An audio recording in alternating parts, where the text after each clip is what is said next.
Welcome to AV news. Mahabubabad జిల్లా తొర్రూరు పట్టణ కేంద్రంలో స్థానిక గోశాల వద్ద మిషన్ భగీరథ అధికారులు mission Bhagiratha water pipeline కి ఎయిర్ గ్రిడ్ ఏర్పాటు చేయడంతో తొర్రూరు నుండి అన్నారానికి నర్సంపేటకు మరియు ఇతరత్ర గ్రామాలకు తన సొంత ద్విచక్ర వాహనాలపై వెళ్లే వారికి రాత్రి సమయంలో ఎయిర్ గ్రిడ్ వాహనదారులకు కనబడకపోవడంతో వాహనదారులు నేరుగా వెళ్లి ఆ వాటర్ ఎయిర్ గ్రిడ్ ని ఢీకొట్టడంతో ప్రమాదాలు జరిగి వివిధ హాస్పిటళ్లలో చికిత్స పొందుతూ కొన్ని సందర్భాల్లో వాహనదారులు ప్రాణాలు కూడా కోల్పోవడం జరిగింది.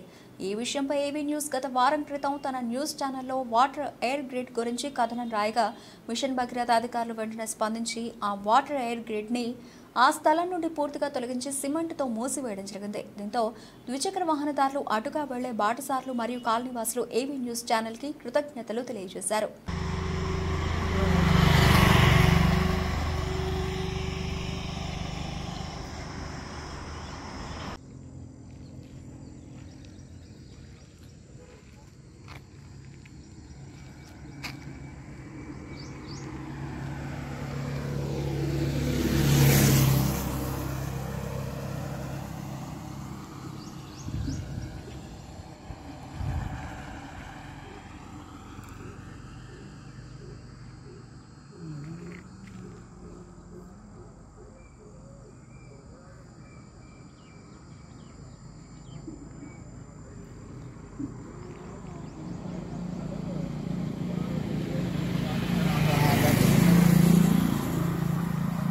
మహబూబాబాద్ జిల్లా తొర్రూరు పట్టణ కేంద్రంలో తొర్రూరు నుండి అన్నారానికి వెళ్ళే మార్గంలో మిషన్ భగీరథ అధికారులు వాటర్ ఎయిర్ గ్రిడ్ని ఏర్పాటు చేయడం వల్ల గతంలో దీనివల్ల వచ్చే తొర్రూరు నుండి అన్నారానికి వెళ్ళే వాహనదారులకు చీకట్లో ఈ వాటర్ ఎయిర్ గ్రిడ్ కనబడకపోవడంతో దీన్ని గుద్దుకోవడంతో కొంతమందికి యాక్సిడెంట్లై కొన్ని సందర్భాలలో ప్రాణాలు కోల్పోవడం జరిగింది. ఈ కథనంపై ఏవీ న్యూస్ స్పందించి దీనిపై కథనం ప్రచురించడం జరిగింది.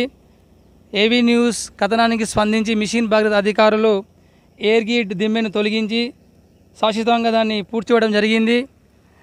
ఈ కాలనీ వాసులు ఎయిర్ గ్రిడ్ దిమ్మెను పూడ్చివేయడం వల్ల కాలనీ వాసులు ఏవీ న్యూస్కి కృతజ్ఞతలు తెలపడం జరిగింది. మహబూబాబాద్ జిల్లా Torrur division AV news reporter Mohammed Aamir.